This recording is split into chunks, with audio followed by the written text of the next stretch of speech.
अस्सलामुअलैकुम, मैं हूं अफसा कोमल। जैसे जैसे इलेक्शन की तारीख करीब आ रही है, हम देख रहे हैं कि सियासी जमातें अपना अपना बयानिया बनाने की कोशिश कर रही हैं। मुस्लिम लीग नून का मंशूर तो अभी वाज़ेह नहीं है, लेकिन बहुत सी बातें अभी से 18वीं तरमीम के हवाले से भी कही जाने लगी हैं और कहीं ना कहीं उनकी तरफ से पीपल्स पार्टी के चेयरमैन की तरफ से जो तनकीद की जा रही थी उसका जवाब भी दिया जा रहा है। लेकिन एक एहतियात का एलिमेंट भी हमें ज़रूर नज़र आ रहा है जिन अल्फाज का चुनाव मुस्लिम लीग नून कर रही है। दूसरी तरफ पाकिस्तान पीपल्स पार्टी के बयानिए ने, अगर आज की तारीख की तक हम बात करें तो उनके चेयरमैन और शरीक चेयरमैन दोनों के बयानात ने किसी हद तक चकरा कर रख दिया है हमें कि आखिर पीपल्स पार्टी की क्या पॉलिसी होगी, क्या बयानिया होगा आने वाले इलेक्शन के हवाले से। बिलावल साहब बहुत कैटेगोरिकली कहते हैं कि किसी एक को मुसल्लत करने या सिलेक्ट करने की इजाज़त नहीं दी जाएगी और मियाँ साहब लाडला प्लस हो चुके हैं। जबकि कल जरदारी साहब से मंसूब एक बयान कोट किया गया अखबारों के अंदर जिसमें उन्होंने मुकम्मल एतमाद का इजहार किया इलेक्शन कमीशन ऑफ पाकिस्तान के ऊपर कि वो मुकम्मल तौर पर शफाफ इलेक्शंस का इनेकाद करने जा रहा है। तो आज के प्रोग्राम में एक तो हम ये जानने की कोशिश करेंगे कि पीपल्स पार्टी इस वक्त कुछ परेशानी का शिकार है कि इंतखाबात में उनके साथ उनको लेवल प्लेइंग फील्ड नहीं मिलेगी, या फिर ये खदशात अब मुकम्मल तौर पर दूर हो चुके हैं। इसके अलावा ओवरऑल पॉलिसी पाकिस्तान पीपल्स पार्टी क्या मंशूर देने जा रही है आने वाले इलेक्शंस के अंदर, इन तमाम सवालात के जवाब जानने की हम पीपल्स पार्टी की एक ऐसी शख्सियत से कोशिश करेंगे जिनके पास ज़्यादातर सवालात के जवाब मौजूद होते हैं। तो मेरे साथ मौजूद हैं और आप सब पहचान चुके होंगे हम किन की बात कर रहे हैं, स्पीकर कौमी असम्बली, साबिक वज़ीर आज़म पाकिस्तान और पीपल्स पार्टी के सीनियर रहनुमा राजा परवेज़ अशरफ साहब। बहुत शुक्रिया राजा साहब, अस्सलाम वालेकुम। आपको बहुत मेहरबानी, बहुत शुक्रिया। वालेकुम सर। ये तो खैर पार्टी के बयानिए की और वो तमाम बातें तो एक तरफ होती हैं, आपने क्योंकि खुद कंटेस्ट भी करना होता है इलेक्शन के अंदर। आज के दिन हम ये कह सकते हैं कि अब आपको माहौल नज़र आ रहा है इलेक्शन की तरफ जाते हो, क्योंकि एक इब्हाम फॉर सम रीज़न, हालांकि जज साहब ने मना भी किया था कि किसी ने शक नहीं करना, लेकिन एक इब्हाम मौजूद नज़र आ रहा था हमें।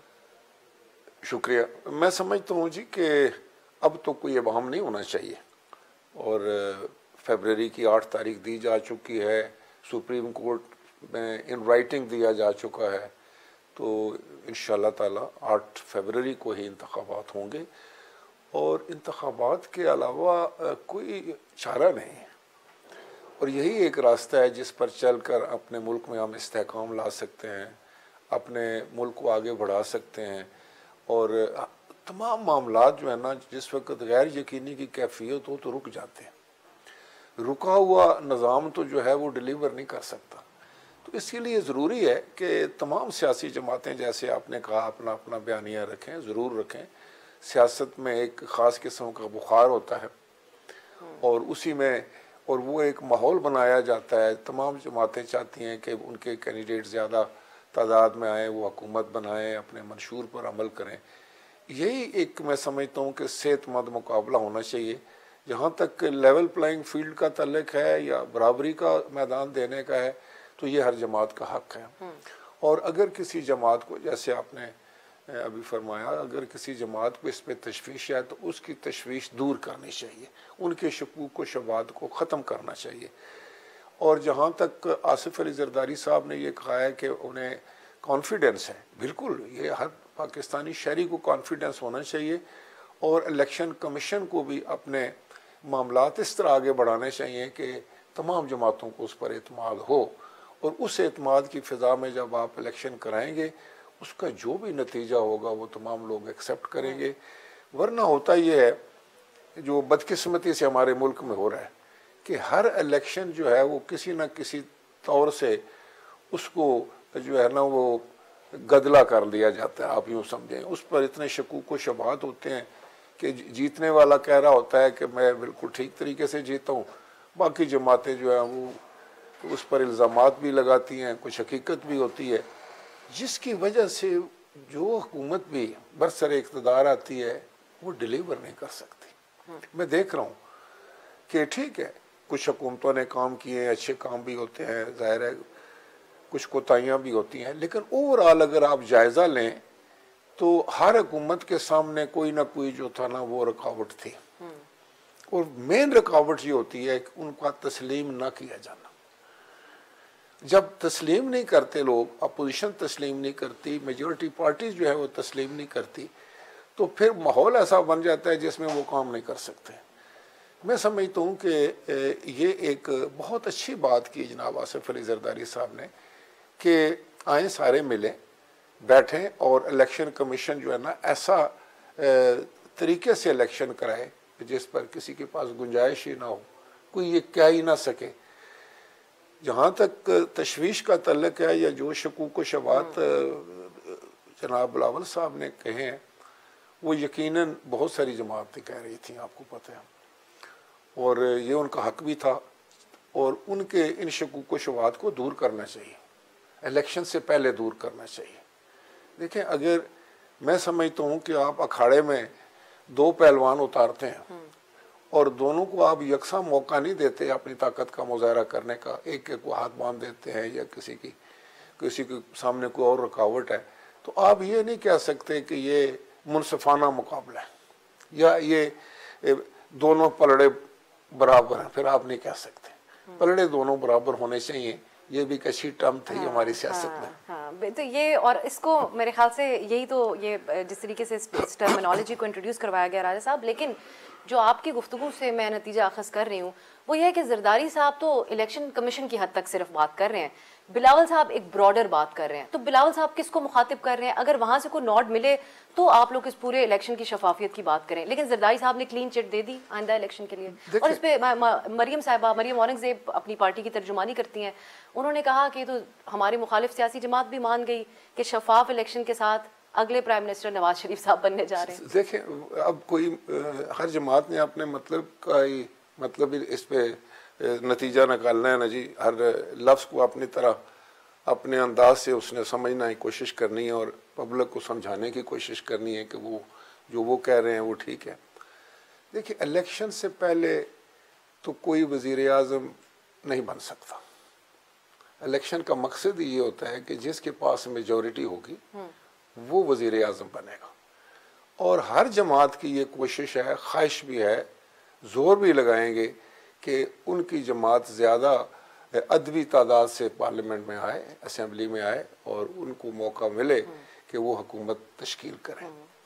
अब इसमें क्या क्या हरबे इस्तेमाल होंगे, क्या क्या बयानियाँ चलेंगे, क्या क्या लफाजी होगी, क्या क्या बयानबाजी होगी, किस तरह चीज़ों को मरोड़ तोड़ के वो जो भी करेंगे, वो तो अपनी जगह एक इलेक्शन के खेल का एक हिस्सा है। लेकिन बुनियादी चीज़ यही है जो मैंने अर्ज़ की थी कि इलेक्शन ऐसा होना चाहिए जिस पर मैं समझता हूँ कि ओवरऑल एक लोगों को इत्मीनान हो, आम शहरी को भी इत्मीनान हो, जमातों को भी इत्मीनान हो।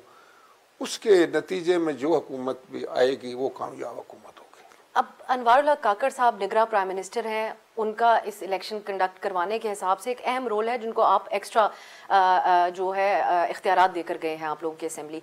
वो ये कह रहे हैं कि पीपल्स पार्टी ये जो लेवल प्लेइंग फील्ड की बातें कर रही है, ये सिर्फ और सिर्फ अपने जो उनका वोटर है उसके सामने मजलूम बनने के लिए, इलेक्शन के लिए एक बयानियाँ बनाने के हवाले से है।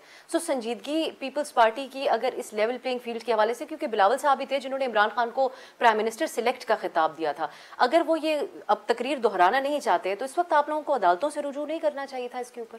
देखें, काकड़ साहब को तो मैं समझता हूँ कि वो निगरां वज़ीर आज़म हैं और उनका एक मखसूस जो है वो किरदार है, और उससे हटकर मैं समझता हूँ वो तो उनको अगर उन्होंने ये बयान दिया है तो मैं समझता हूँ कि ये बयान नहीं देना चाहिए था।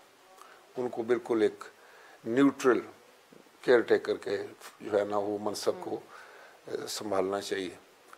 ये भी अजीब बात है कि पाकिस्तान वाहिद मुल्क है जहाँ ये हम निगरां हुकूमत बनाते हैं और उनको बाइख्तियार भी बनाते हैं आपकी असेंबली। अच्छा, बाइख्तियार मैं आपको ज़रा इस पे क्लैरिफाई कर दूं कि बाइख्तियार वो कोई उनका जो रोल है तकरीबन वही है, लेकिन वो जो IMF के साथ मुआहिदा था और उसकी किस्त आनी थी, उस हद तक उनको कुछ ऑन गोइंग प्रोजेक्ट्स और इसके बारे में इख्तियारात तफवीज़ किए गए, तो लेकिन उनका रोल जो है वो तब्दील नहीं हुआ। उनका रोल जो है वो इलेक्टेड प्राइम मिनिस्टर वाला नहीं है, उनके पास असेंबली नहीं है। प्राइवेटाइजेशन जो इलेक्टेड गवर्नमेंट्स को आप लोगों ने नहीं करने देते थे, दीवार बन जाती थी। प्राइवेटाइजेशन तो एक बड़ा लंबा सा प्रोसेस है, वो पता नहीं ये कर सकते हैं या नहीं कर सकते। बड़े अरसे से वो शुरू हुआ, उसमें बड़े मामला देखने होते हैं। ठीक है, अगर वो वो तो जब नई हुकूमत आएगी तो मैं समझता हूँ कि ज़्यादा बाख्तियार तो वो होंगे जो पॉलिसी डिसीशंस लेंगे या नई पॉलिसीज़ देंगे मुल्क को। जहाँ तक केयर टेकर का तल्लुक है तो मैं गुजारिश कर रहा था कि वाहिद मुल्क है जहाँ केयर टेकर होता है, और हर इलेक्शन जो है हमारा वो जो है वो उसके ऊपर जो है इतराज़ात होते हैं हर इलेक्शन। तो फिर ये भी सोचना चाहिए कि ये जो केयर टेकर हमने निज़ाम वज़ा किया है इसका हमें कोई फ़ायदा हो रहा है, इसकी वजह से शफाफियत आ रही है या ज़्यादा कंट्रोवर्शियल हो रहा है मामला। तो मैं समझता हूँ ये सारी चीज़ें अब जो नई इलेक्टेड हुकूमत आएगी, असेंबली आएगी, उसको इन तमाम चीज़ों पर गौर करना चाहिए। इसको थोड़ा अगर आप हमें और भी एक्सप्लेन कर सकें। अब जरा भारत है उसमें उनका इलेक्शन कमीशन एक बहुत ही एम्पावर्ड बॉडी है। यहाँ पर जो इलेक्शन कमीशन है उनके हवाले से तमाम जमातों के एतराज़बाजी में रहे, और जो कंडक्ट है उस हवाले से उतना ज़्यादा इंडिपेंडेंट एक बॉडी के तौर पर हमेशा उसको कंट्रोवर्शियल या तो बनाया गया या उनके जो अपने इकदाम रहे हैं। क्या तरीक़ाकार हो जिसके तहत ये बदकिस्मती है मुल्क की, और बिल्कुल ये बात समझने वाली है कि जब इलेक्शन कमीशन है और इलेक्शन कराना सिर्फ इलेक्शन कमीशन का अख्तियार है, उसको अगर आप इंडिपेंडेंट नहीं करेंगे हर लिहाज से, उसके पास जो है वो तमाम जो उसके पास ताकत होनी चाहिए जिससे वो एक फ्री फेयर एंड इम्पार्शल इंतखाबात का इनेकाद करा सके, अगर वो नहीं है तो फिर मैं समझता हूँ कि इलेक्शन कमीशन भी एक आपने बना तो लिया। अब इलेक्शन कमीशन जिस तरह आज ये आप जिस बयान की बात कर रहे हैं आसिफ अली जरदारी साहब का, अगर इलेक्शन कमीशन जो है वो जान पकड़ ले और ये तैयार कर ले कि उसने इंडिपेंडेंट, इम्पार्शल और मुनसफाना इंतखाबात कराने हैं और उसके रास्ते में कोई हाइल नहीं होगा और उसके पास हर किस्म के इख्तियार तो मौजूद है, इख्तियार तो वही है इसके पास जो हिंदुस्तान के इलेक्शन कमीशन के पास, फिर क्या बात है। अब ये सोचने की बात है, और मैं समझता हूँ कि ये कोई एक शख्स के बात करने से मसला हल नहीं होगा। ये जो नई असेंबली आए उसमें ये चीज़ें भी थ्रेड बेयर डिस्कस होनी चाहिए भाई क्यों ऐसा और हम क्या कर सकते हैं। उसमें तमाम जमातों को सर जोड़ना पड़ेगा, तमाम इदारों को सर जोड़ना पड़ेगा कि भाई अगर हम इस मुल्क में इंतखाबात कराना चाहते हैं तो क्या हम पाकिस्तान के अवाम की मर्ज़ी की हुकूमत अगर कायम करना चाहते हैं तो उसका क्या तरीका हो सकता है, इलेक्शन कमीशन को कितना हम उसमें उसको मजबूत बना सकते हैं, इलेक्शन कमीशन को कितना इंडिपेंडेंट कर सकते हैं, इलेक्शन कमीशन के पास अगर किसी कानून की या कोई हुक्म है तो उसको कैसे दूर किया जा सकता है। ये चीज़ें बुनियादी तौर पर है। होता ये है कि 5 साल तो हम इस पर सोचते कोई नहीं, आखिरी दिनों में जब इलेक्शन नज़दीक आ जाते हैं तो फिर वो हम कहते हैं जी भाई हमारे के जी एक अपोजिशन लीडर और प्राइम मिनिस्टर बैठकर जो है वो करेंगे, अगर वो नहीं करेंगे तो कमेटी करेगी। मैं समझता हूँ इससे बेहतर कोई निज़ाम वज़ा होना चाहिए। इस बार इंतखाब दुरुस्त अंदाज में हुआ है केयर टेकर का, क्योंकि सरफराज बुगटी साहब वजीर दाखिला हैं। चंद दिन पहले उनका एक इंटरव्यू तलत हुसैन साहब के साथ मैं देख रही थी जिसमें उन्होंने कहा कि अगर मैं केयर टेकर सेटअप में ना होता तो अभी नून लीग में शामिल हो चुका होता। काकड़ साहब की मुलाकात होती रही उनकी जमात से। अब बलूचिस्तान अवामी पार्टी जिस अंदाज में इत्तेहाद की तरफ जा रही है, और जो निगरान सेटअप है इस वक्त पंजाब का, मोहसिन नकवी साहब को तासुर यही था कि जरदारी साहब के बहुत क्लोज हैं, लेकिन आप लोगों की जमात की तरफ से बड़े शिकवे हैं उनसे कि उनको पीपल्स पार्टी वो मुस्लिम लीग नून को फेवर कर रहे हैं पंजाब में। देखिए ना, इसलिए मैं ये कहता हूँ कि ये काम सारे जो है ना वो इलेक्शन कमीशन के देखने वाले। इलेक्शन कमीशन अगर बाख्तियार है, वो अगर ताकतवर है तो आपको केयर टेकर की ज़रूरत ही नहीं, और अगर बनती भी है केयर टेकर किसी अंदाज से चले, आप कहते हैं कि उसकी नहीं, उसके बनाने का भी फिर कोई ऐसा अंदाज तो मैं समझता हूँ कि होना चाहिए कि जिस पर फिर किसी को एतराज़ ना हो। और वैसे तो हर जो भी सियासतदान होगा, जो भी टेक्नोक्रेट होगा, कहीं ना कहीं उसकी एफिलिएशन तो होगी। अब इतनी वो उसके बावजूद भी लोग बहुत अच्छा काम भी कर जाते हैं, और ज़रूरी ये है जैसे मैंने कहा कि इसका हल ये है कि इलेक्शन कमीशन अगर आपका मजबूत है, इलेक्शन कमीशन बाइख्तियार है, वो ताकतवर है और वो election free and fair election कराने की सलाहियत रखता है, तो फिर बाकी चीज़ें बेमानी हो जाती। इलेक्शन कमीशन से आप लोगों का जो वफ्त मिला था उसमें ये इसी तरह रिपोर्ट हुआ था कि पीटीआई के हवाले से भी कंसर्न रखा, और आपके चेयरमैन साहब भी इस बात का हवाला देते रहे हैं कि तमाम सियासी जमातों को एक लेवल प्लेइंग फील्ड मिलनी चाहिए। आप समझते हैं कि इलेक्शन कमीशन इस वक्त जो ताज़ा सूरत हाल है उसमें मौका पीटीआई को भी दे रहा है इस इलेक्शन के अंदर भरपूर शिरकत के लिए, या उनके लिए जो उनके कंसर्न्स हैं उनको एड्रेस बज़ाहिर ऐसा नजर आ रहा है कि नहीं किया जा रहा? देखिए, हर जमात को इलेक्शन में हिस्सा लेने का हक जो है वो कॉन्स्टिट्यूशन देता है, मासवाए उन लोगों को, उन इंडिविजुअल्स को जो किसी ना किसी तरीके से ऐसी किसी सरगर्मी में मुलव्वस हों या उनके कोई ऐसे इस तरह के उन पर इल्ज़ामात या केसेस हों जिनको रोका जा सकता हो कानूनी तौर पर। अदरवाइज तो मैं समझता हूँ किसी जमात को कैसे आप रोकेंगे? मिन हैसुल जमात तो आप नहीं रोक सकते, लेकिन इंडिविजुअल्स को रोका जा सकता है। अब मिसाल के तौर पर जिस तरह के ये 9 मई का वाक़या हुआ, उसमें जो लोग मुलव्वस थे, अब कोई शहरी भी नहीं चाहेगा कि वो लोग जो कि हमारे पाकिस्तान की असास पर जिन्होंने हमला कर दिया, पाकिस्तान की जग हंसाई कर दी, पाकिस्तान को मजाक का निशाना बना दिया, उन लोगों को अगर आप कहें कि आप जाएं और आप इलेक्शन में भी हिस्सा लें, तो फिर तो मैं समझता हूँ आप ये कह रहे हैं कि जो शख्स जो है वो एंटी स्टेट बात करेगा, स्टेट पर हमला करेगा, पाकिस्तान की जो इंस्टॉलेशंस हैं, डिफेंस इंस्टॉलेशंस हैं, उन पर हमला करेगा, तो वो उसको हीरो बनाकर आप पेश कर देंगे, फिर ये भी बहुत नुकसानदेह बात है। लिहाजा आपने हर चीज़ में बैलेंस रखना है। जिन लोगों ने ये अमल किया है, कराया है, उनको ज़रूर रोकना चाहिए, उनको सज़ाएं मिलनी चाहिए ताकि आइंदा कोई इस किस्म की ज़रूरत ना करे। मैं नहीं चाहूँगा कि कोई एक जत्था तैयार कर ले और कहे कि चलो GHQ पर हमला कर देते हैं, कोई कहे कि मैं किसी कोर कमांडर के घर चला जाता हूँ, मैं किसी IG के या किसी गवर्नमेंट के या मैं प्राइम मिनिस्टर हाउस पर हमला कर देता हूँ, कल को कहेगा कि मैं पार्लियामेंट को कब्जे में ले लेता हूँ। तो ये चीज़ें तो ऐसी हैं जिस पर हमें बड़ी फिक्र भी करनी चाहिए और इसका रास्ता रोकना चाहिए और इसको कंडेम करना चाहिए, ना एक जमात के लिहाज से कोई भी करे, किसी को भी इस चीज़ की इजाज़त नहीं, वरना तो फिर ये मुल्क कैसे रहेगा? फिर तो अफरा तफरी हो जाएगी, कोई फिर जो चाहे करे।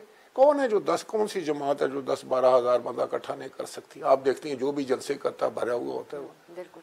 तो ये जो है ना जी, ये माइंड सेट जो है, इसके खिलाफ भी बात करनी चाहिए, लोगों को समझाना चाहिए, नौजवानों को तालीम देनी चाहिए कि ये सियासत एक है चीज़, सियासत के ज़रिए हुकूमत बनती है और तो कोई तरीका नहीं है।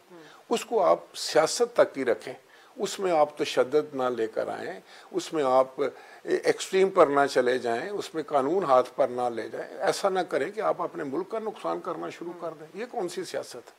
जब 9 मई के वाक़यात पेश आए तो उसके बाद ये एक मुतालबा भी रहा कि स्टेट अपनी रिट को इस्टेब्लिश करे ताकि आइंदा जिस तरह आप बात करें कोई और जत्था लेकर ना आए। लेकिन ये राय साहब जो इस वक्त PTI मुकदमा पेश कर रही है वो ये है कि उन वाक़यात की आड़ में बहुत सारे ऐसे लोग हैं जिनके मिलिट्री ट्रायल की बात हुई, फिर अदालती फैसला आया, उसको नल एंड वॉइड करार दिया गया, जो ट्रायल हो चुका था। एक नई बहस है, उस पर मैं आती हूँ।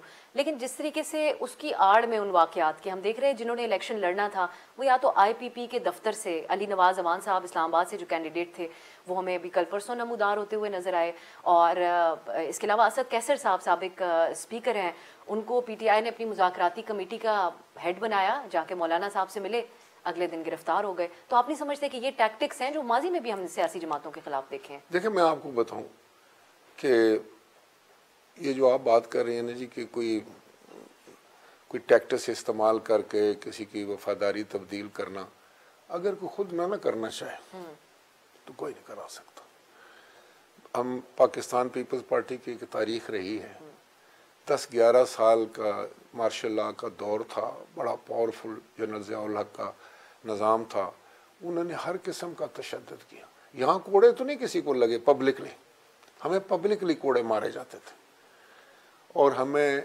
ये जो आपका किला है लाहौर वाला, वहाँ जाकर तशद्दुद किया जाता था लोगों को, ख्वातीन पर।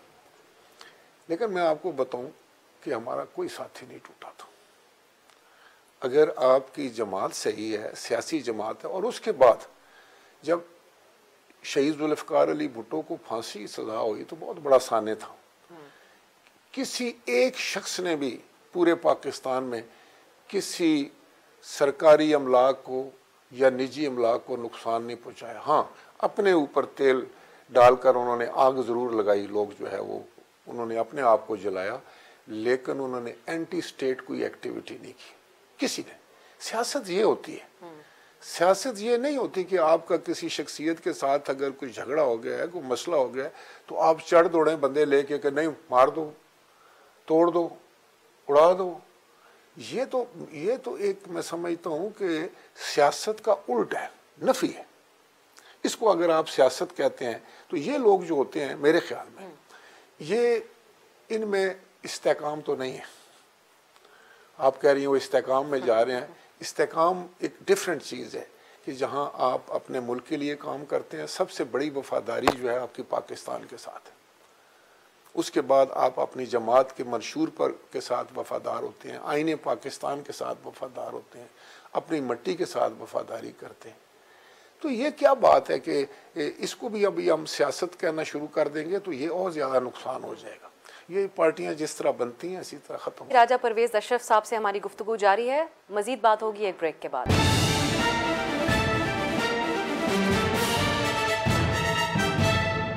ब्रेक के बाद प्रोग्राम में खुशामदीद। चेयरमैन पीटीआई को कुछ चांस मिलना चाहिए आप समझते हैं? क्योंकि हमारे यहाँ हमने देखा है दहशतगर्दों से भी मुज़ाकरात हुए हैं और कौमी धारे में लाने की कोशिश भी की गई है अलहदगी पसंदों को, तो उनके मामले में बतौर एक एज अ पॉलिटिशियन आप समझते हैं कि उनको एक चांस मिलना चाहिए?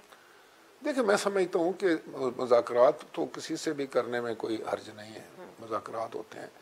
और अब क्योंकि उनके केसेस जो हैं वो कोर्ट में हैं, कोर्ट जो है वो अदालती फैसले जो हैं वो अदालत के सुपुर्द हो जाते हैं जब, तो मैं समझता हूँ उस पर फिर बहुत सारे बाकी मामला जो हैं वो रुक जाते हैं। तो अब देखते हैं कि अदालत जो है वो उसको बरी ज़िम्मा करती है या अदालत उनको सज़ा देती है, या अदालत जो जितने उन पर इल्ज़ामात आए हैं उसमें वो हुकूमत या इस्तगासा जो है वो साबित कर सकता है। तो उसका आउटकम क्या होगा, उसके तनाज़र पर मैं समझता हूँ फिर आइंदा उनका जो भी पॉलिटिकल कैरियर है वो तय होगा। अब एक मामला इसके अंदर है सिविलियंस के मिलिट्री ट्रायल के हवाले से। सुप्रीम कोर्ट ने इसको यकसर मुस्तरद किया, उन्होंने कहा सिविलियंस को नहीं आप ट्राई कर सकते मिलिट्री कोर्ट्स के अंदर, लेकिन इसके खिलाफ बहुत सारी आवाज़ें उठ खड़ी हुई हैं। मुतज़ाद खबरें थी सिंध हुकूमत की तरफ से इसको चैलेंज करने की, लेकिन सूबे चैलेंज कर रहे हैं, विफाक चैलेंज करने जा रही है और शुहदा फोरम की तरफ से। आपका इस हवाले से क्या ओपिनियन है? मैं तो बड़ा इस पर सीधी सी बात करूँगा, सिविलियन अगर फौजी तनसीबात पर हमला कर सकता है तो ट्राई क्यों नहीं हो सकता? अब सीधी सी बात है। वो जो इंसानी हकूक के सवाल उठते हैं बीच में, नहीं, इंसानी हकूक की भी एक हद है ना। कोई इंसानी हकूक आपको इस चीज़ की तो इजाज़त नहीं देता कि आप अपने मुल्क की फ़ौज पर हमला कर दें, आप अपने स्टेट के ऑर्गन्स पर हमला कर दें, आप अपने अदलिया पर हमला कर दें। कोई इंसानी हकूक तो इसकी आपको इजाज़त नहीं देता। वो तो एक हद है ना, उस हद के अंदर रह कर ही आप अपने इंसानी हकूक जो है वो उसका तकाजा जो है वो किसी के सामने रख सकते हैं, उसकी बात कर सकते हैं। लेकिन ये तो इंसानी हकूक नहीं है, ये तो मैं समझता हूँ कि एक मुल्क की सालमियत है, एक मुल्क की इज्जत है, उसका वक़ार है। उस पर अगर आपने हमला कर दिया खुद उठ के, तो फिर अगर दुश्मन की फ़ौज वो क्या करेगी? दुश्मन की फ़ौज भी तो यही करती है ना। कोई आपके मुल्क को कमज़ोर करने के लिए आपको फ़ौजी लिहाज से कमज़ोर करते हैं, आपके अंदर इंतशार फैलाते हैं, आपको तकसीम करते हैं, नफ़रतों को परवान चढ़ाते हैं। इसी को आजकल जो है ना वो जो कौन सी एक वारफेयर है जो कि बिल्कुल आज की बड़ी कि आप पहले डिमोरलाइज करें कौम को, तो ये जो तरीक़ाकार था इसको तो मैं इंसानी हकूक़ नहीं समझता।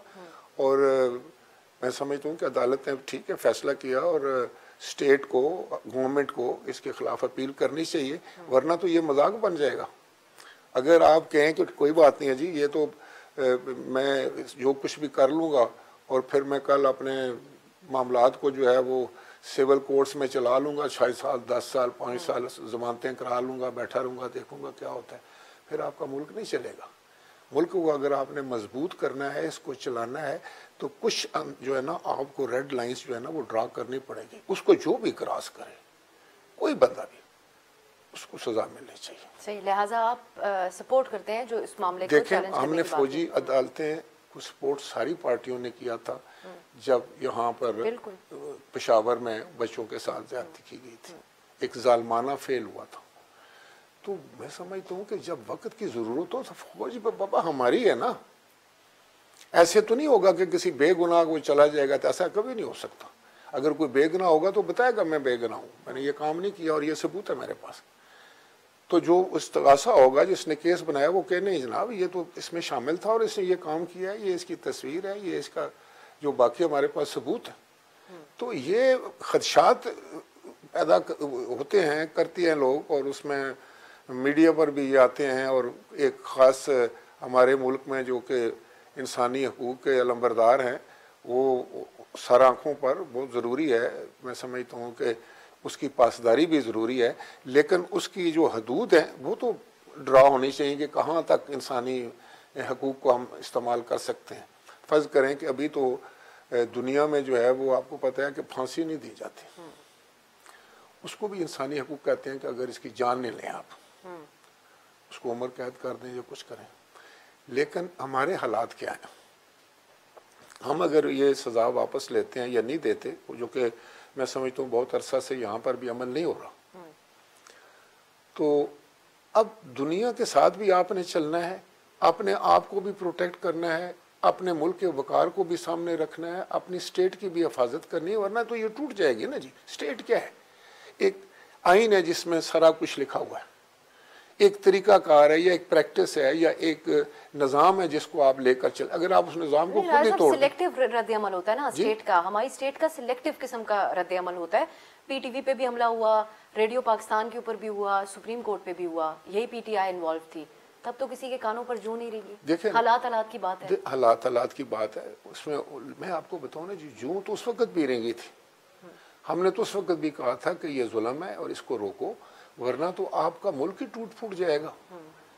यही तो मैं कहता हूँ कि कौन सी जमात है जो 10,000 बंदा इकट्ठा करके इस्लामाबाद में नहीं धरना दे सकती। मैं वजीर आज़म था, उस वक्त भी धरना हुआ था, लेकिन फिर उस धरने को आपने टैकल कैसे करना है, ये भी एक निज़ाम का हिस्सा होता है। आपने किस तरीके से इन बड़े वाक़यात से और ख़तरात से बचने की कोशिश जो करनी है, उसका भी एक तौर तरीका है ना जी। लेकिन मैं आपको एक बात बताऊं, जो इस पर तो बड़ी क्लैरिटी होनी चाहिए हर बंदे के शख्स में, कि ये नहीं आप कह सकते कि भाई एक बंदा है, उसने, मैं तो अभी तक ये हज़म नहीं कर रहा कि ये जो जिना हाउस है लाहौर में, खुद गया हूँ उधर, जिस तरीके से उसको जलाया गया, जिस तरीके से वहाँ पर, अब मुझे बताएं कि ये कोई मुल्क इजाज़त देगा? आप कल बकिंगम पैलेस में 5,000 बंदे घुसा दें तो आपको इजाज़त देंगे? सबसे बड़े तो इंसानी हकूक़ के अलमबरदार वो हैं। या ब्रिटिश पार्लियामेंट को आप अटैक करना शुरू कर दें तो क्या आपको वो इजाज़त देंगे? मैं तो अक्सर ये कहा करता हूँ कि हम नकल ना करें, जो चीज़ की रूह है उसको देखें सामने। पहले सबसे पहले हमारा घर है वो पाकिस्तान है। पाकिस्तान को आप एक एंकर पर्सन है, आपने अपने उस दायरा कार में रह के पाकिस्तान को मजबूत करने की तमाम तर कोशिश करनी है। इस मुल्क ने आपको सब कुछ दिया है, शनाख्त दी है, ये हमारे सरों पर छतरी है, ये आइंदा आने वाली नस्लों की हमारे पास अमानत है। तो हम इतने गुसील क्यों हो गए हैं, इतने शॉर्ट टेम्पर्ड हम क्यों हो गए कि हम अपने घर के बर्तन तोड़ के समझते हैं कि हम अपना गुस्सा निकालते हैं? ये तो नहीं होना चाहिए। हम और मिसालें, वैसे राज साहब एक ब्रेक की तरफ जाना है, लेकिन मैं ब्रेक के बाद जरूर आपसे कि मिसालें वेस्ट की अब हमारे पास देने को है नहीं, जो फ़लस्तीन के मामले के ऊपर एक रद्द अमल वेस्टर्न वर्ल्ड का है, और उसके बाद जो है कुछ इतनी मिसालें होती नहीं है। लेकिन जिन ग्राउंड्स के ऊपर राज साहब बात कर रहे हैं, ब्रेक से जब वापस आएंगे तो एक बहस जो इस मुल्क के अंदर इस वक्त चल रही है, और बहुत से नौजवान लोग भी इन ख्यालात का इजहार करते हैं कि शायद पाकिस्तान में अब मुस्तकबिल में हाइब्रिड सिस्टम्स ही चलते रहेंगे, हकीकी जमहूरियत हमें यहाँ देखने को नहीं मिलेगी। इस पर और नून लीग 18वीं तरमीम के हवाले से जो करना चाहती है, जिस हवाले से आज खबरें रिपोर्ट हुई, दोनों चीज़ों में बात करेंगे एक शॉर्ट ब्रेक के बाद।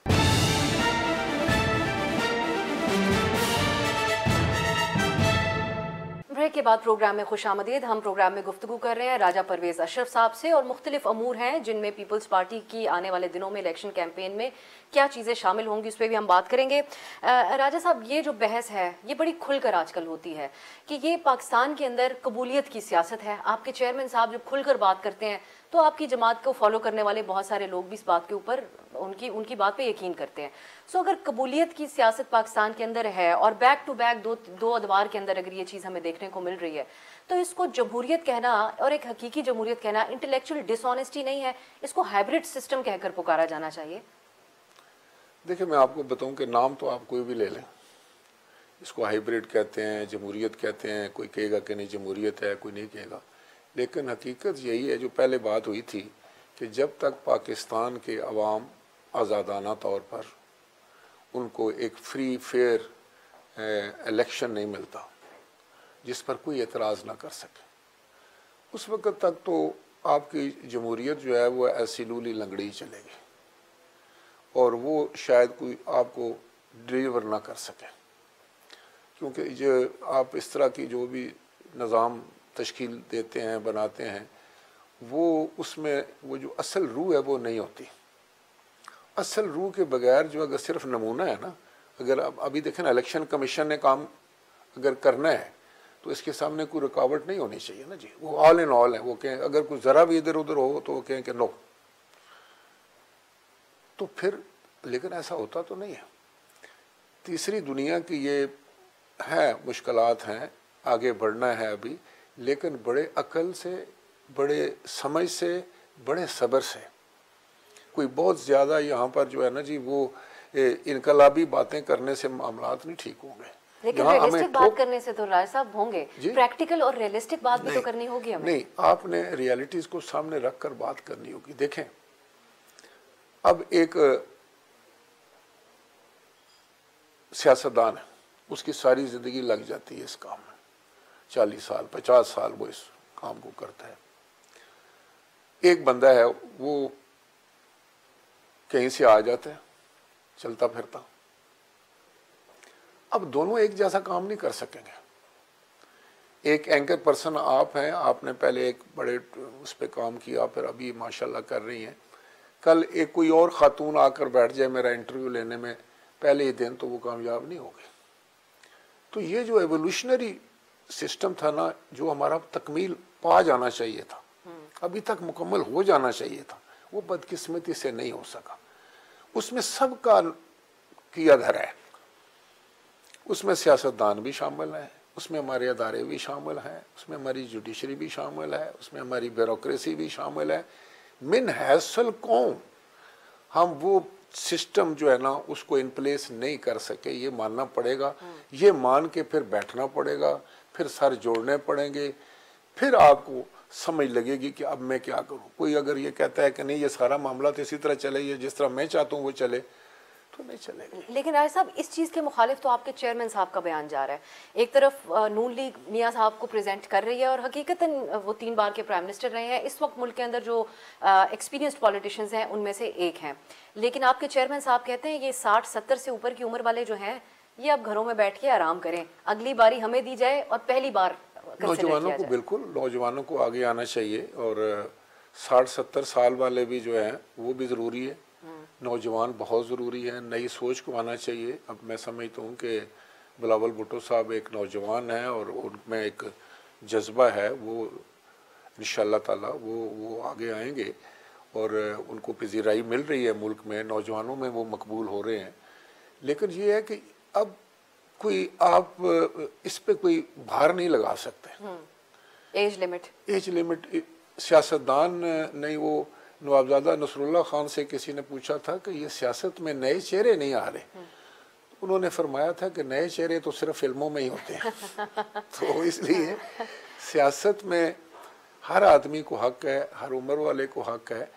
और बिलावल साहब ने किस कंटेक्स्ट में बात की है वो मुझे उनका नहीं पता है, लेकिन एक बात तो ठीक है कि हमारे नौजवानों को अब आना चाहिए। आप देखें इस वक्त दुनिया में जितने एंटरप्राइजेज हैं उसमें जो सीईओज हैं, चीफ एग्जीक्यूटिव ऑफिसर जो हैं वो सारे यंग हैं और ख़वातीन भी हैं, ख़वातीन बहुत ज़्यादा। इसलिए नौजवानों और ख़वातीन को आगे लाना पड़ेगा और वो अगर उनकी थोड़ा हेल्प भी करनी पड़े ना, वो करनी चाहिए। अगर कोई 19-20 का फ़र्क भी है तो उसको भी बर्दाश्त करके उनको एक दफ़ा आगे लाना चाहिए, ख़ास तौर पे ख़वातीन को। अब अगर आप ख़वातीन के लिए माहौल बनाए ना कि वो जाकर इलेक्शन डायरेक्ट लड़ें, चंद ख़वातीन लड़ती हैं पूरे पाकिस्तान में, आबादी इनकी हमारे से ज़्यादा है मर्दों से, तो क्यों ना ये 50% ये मैदान में हों।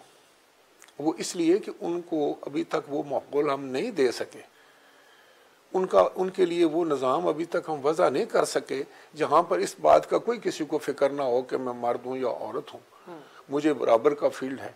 यहाँ तो मर्द रो रहे हैं कि हमें बराबर का फील्ड नहीं, तो औरतों का तो भी इसके बाद फैसला होना है। स्पीकर कौमी असेंबली राजा परवेज अशरफ साहब से हमारी गुफ्तगू जारी है। मजीद बात होगी एक ब्रेक के बाद।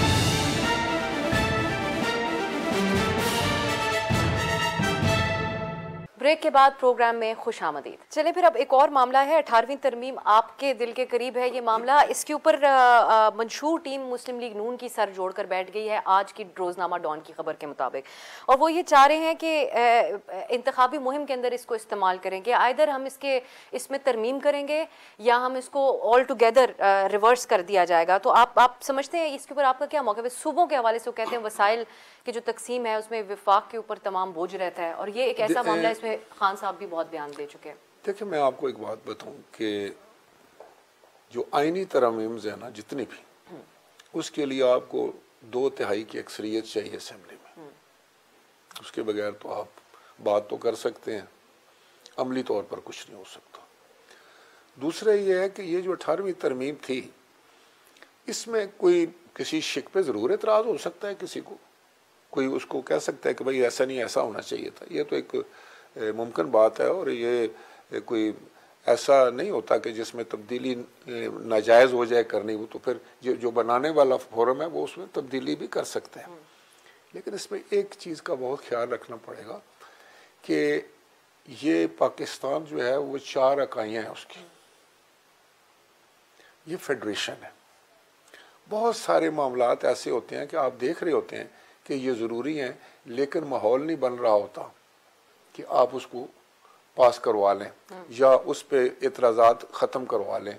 तो सूबों के ख़दशात होते हैं, तो हमें ऐसी कोई बहस बग़ैर सोचे समझे नहीं छेड़नी चाहिए जिस पर हम एक नई बहस में उलझ जाएं, एक और इशू हम खड़ा कर लें और उसके साथ फिर उसकी गुत्थियाँ सुलझाने में बाकी टाइम हमारा ज़ाया हो जाए। इलेक्शन मंशूर ज़रूर हर पार्टी करती है और उसको देना चाहिए, लेकिन उसको इस बात पे एहतियात करनी चाहिए कि कोई ऐसा शोशा ना उठ जाए कि बाद में देखिए नून मुस्लिम लीग नून जो है वो क्या वो समझते हैं कि वो अकेले जो हैं वो तरमीम कर लेंगे। ये पाकिस्तान पीपल्स पार्टी को बहुत बड़ा आपको क्रेडिट देना चाहिए पूरे मुल्क को कि उस वक़्त जो बात थी पार्लिमान की सारी ताकत जो थी वो सलब करके प्रेसिडेंट हाउस चली गई थी, जनरल मुशर्रफ के पास थी। आसिफ अली जरदारी साहब उसी जो है ना सीट पर आए थे, वही इख्तियारात इनके पास थे। इन्होंने वॉलंटरीली खुद कह के बुला कर हमें कहा कि भाई जल्दी करो, ये तरमीम लाओ, मैं अपने सारे इख्तियारात पार्लिमान को वापस देना चाहता हूँ, तो मैं डिक्टेटर तो नहीं हूँ। तो फिर इसके अलावा ये था 18वीं तरमीम में तो बहुत अच्छे काम भी हुए। वो जो ज़ियाउल हक थे उन्होंने अपना नाम लिख दिया था आइन में, आइन के अंदर। और उसके बाद 58(2)B हर वक्त आप तलवार जो थी वो पार्लिमान के सर पे रखते थे। इसका क्रेडिट तो आप आसिफ अली जरदारी साहब को दें कि हमारी कोई 2/3 मेजॉरिटी नहीं थी, हमारे पास सिंपल मेजॉरिटी भी बिल्कुल मामूली सी थी।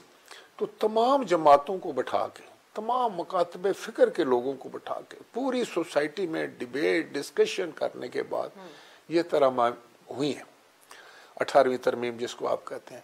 उसमें कोई अगर सुकम रह गया है तो आपको फिर ये सारा इसी तरह ही करना पड़ेगा, सबको कॉन्फिडेंस में लेना पड़ेगा। सिर्फ एक वोट हासिल करने के लिए या कोई किसी को कोई अपनी तरफ मतवज्जो करने के लिए कोई शोशा उठाना जो है वो मेरे ख्याल में बहुत ख़तरनाक बात होगी।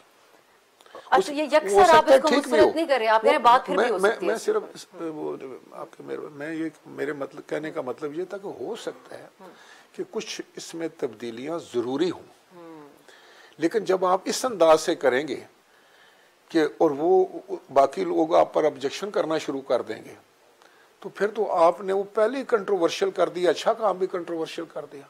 इसलिए इससे बाज रहना चाहिए मेरा ख्याल है।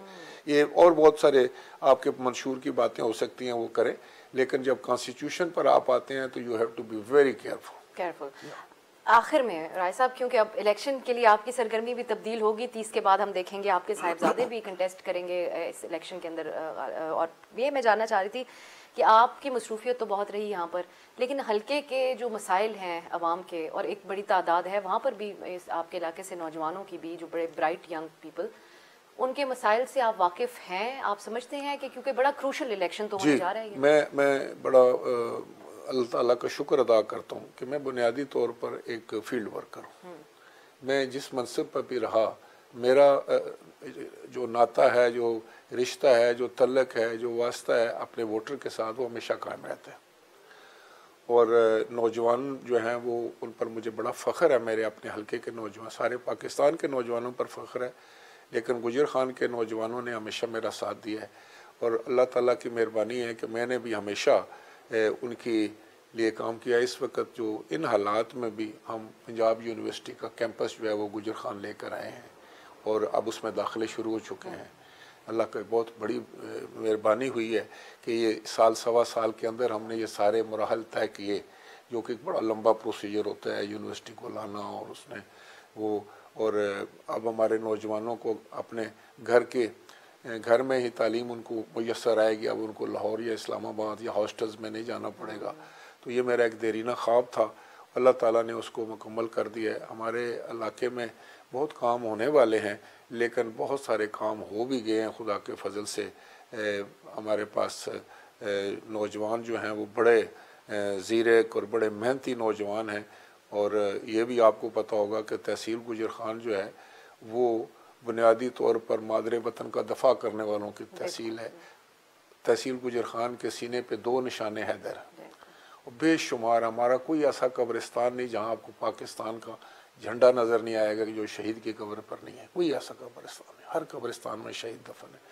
तो लिहाजा हम वो लोग हैं, गुजर खान के, पठवार के, इस खित्ते के लोग, सारा पाकिस्तान ही मोहब्बत करता है, लेकिन हमें अपने वतन से मोहब्बत है, अपने इदारों से मोहब्बत है, अपने अफवाज पाकिस्तान पर फ़ख्र है। और इंशाअल्लाह ताला मैं समझता हूँ यही वो जज्बा है जो पूरे पाकिस्तान में है। इस जज्बे से हम आगे बढ़ेंगे, पाकिस्तान मजबूत होगा।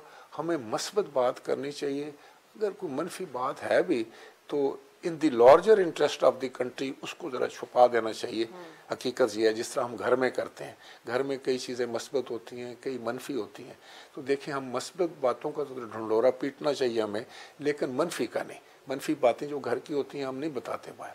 लेकिन अनफॉर्चुनेटली ये जो ट्रेंड आ गया है, अब ये जो सोशल मीडिया आ गया है जिसमें एक नया कल्चर मुतारफ़ हुआ है, मैं समझता हूँ ये भी हमें सोचना चाहिए, अपने बच्चों को भी ये बताना चाहिए कि नहीं बेटा, या एक इसकी भी हदूद है, उससे आगे नहीं जाना आपने। अगर आप मादर पिदर आज़ाद किस्म के इसको मीडिया को बना देंगे, सोशल मीडिया को, तो आपका सारा कल्चर तबाह हो जाएगा, बड़े छोटे की तमीज़ ख़त्म हो जाएगी, ये माशरा टूट जाएगा। तो फिर हम कहाँ जाएंगे? तो ये करना बहुत ज़रूरी है। बहुत शुक्रिया राजा साहब, बहुत अच्छी आपके साथ नशिस्त हुई है। नाज़रीन, आपने स्पीकर साहब की गुफ्तगू मुलाहिज़ा की है। वो समझते हैं कि जैसा भी हो, लेकिन इलेक्शन ही मुल्की मसाइल का हल उनको नज़र आता है। देखते हैं आने वाले दिनों में पाकिस्तान पीपल्स पार्टी की यही पॉलिसी रहती है या हालात के साथ उनके जो मुतालबात हैं वो भी ज़्यादा ज़ोर पकड़ते हैं। आज के लिए इजाज़त दीजिए, खुदा हाफिज़।